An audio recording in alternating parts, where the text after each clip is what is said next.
I'm only 43, so your adult stages of development where you get comfortable with your mortality at 60. Kind of wondering how I was really aged. But to be able to get comfortable with my mortality, I had to go through a near-death experience, which really helps like flip my lens on life. It doesn't seem like a very scalable way to do it. And so I didn't know if you had any advice for the group that gets comfortable with mortality without having to go through something so extreme.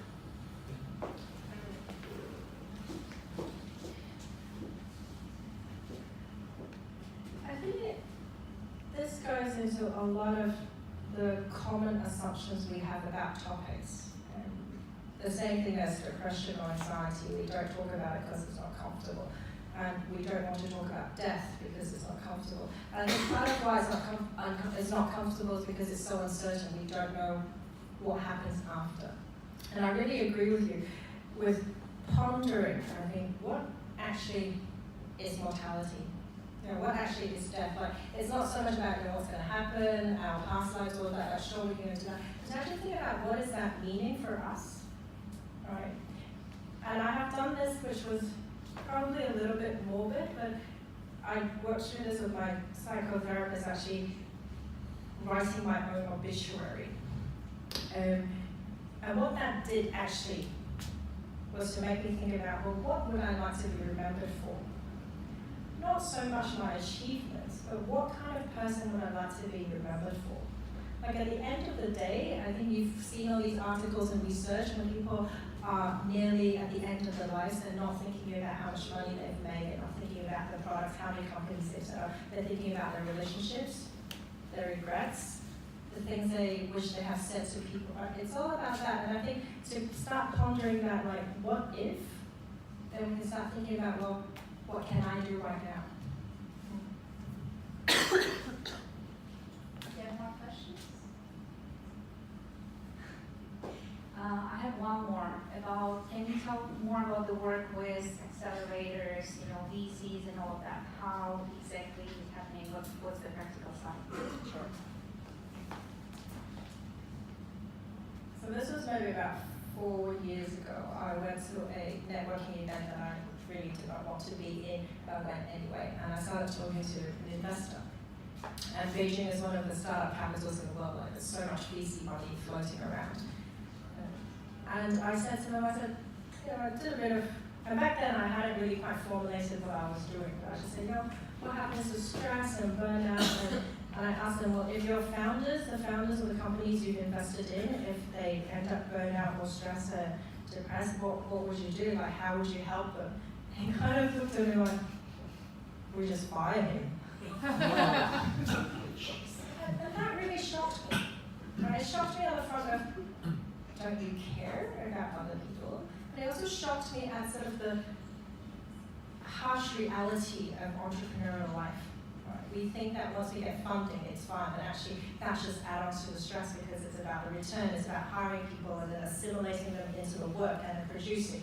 And then if money doesn't, and then you've got the press, are you the next unicorn or not? Maybe you start getting an exaggerated amount of attention. But that also starts to get me thinking of, well, if we start just pushing, it sounds like a supply chain of entrepreneurs right here. And then this one doesn't work, next one, this one doesn't work, next one. In terms of the CEO role after funding, for example. I said, but surely that will affect how the team works, right? How much fear that might engender in the culture of the team. Is that sustainable? Is that going to be productive? Are people actually going to work? And in China, turnover is very high. Labor is not limited. So there is also that fear of, well, if I don't do this job, it doesn't matter because somebody else will fill in. But I don't know, has anybody heard of the term 996? So it's a slang that's been going around in the Chinese entrepreneurial world. What it means is 9 a.m. to 9 p.m., 6 days a week.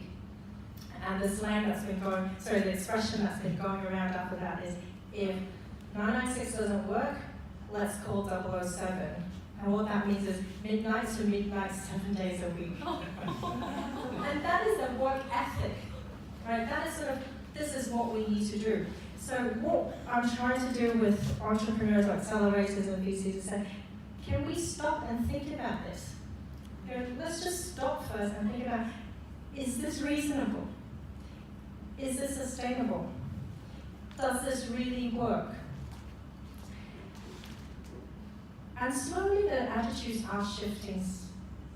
There are individual investors who have seen that they push their entrepreneurs a lot, and they don't function well. They're not making decisions well because they're not sleeping, they're not eating, they don't have energy. They make decisions which are kind of, you know, that doesn't make sense, but they can't see it. Right? And slowly they're starting to see, well, even if we don't go too deep into mental health, they're like, well, we just want them to function properly. Let's just talk about stress. Let's just talk about getting them to be productive, right? Because a lot of them are very practical. We want a return on our money. So we look at it from the bottom line perspective. If you look at, there's a lot of research already out there in the especially last 10 years or so. So the World Economic Forum and the Harvard University did a study and said every $1 investment in mental health in companies is a $4 return. And that $4 return means there is less people on sick leave, less people absent. They also measure productivity in a very scientific way. Right? So we're starting to, what I do with them is we take some of this research and show them like, it actually affects your bottom line. It affects your return. And that gets the investors starting to pause and listen. Right? And I think that is also slowly a culture shift. If some of the entrepreneurs, they don't want to talk about mental health, that's fine. But let's talk about how can the team function better. Right? A lot of times when founders in the early stages, there's a lot of aligning and perhaps misaligning.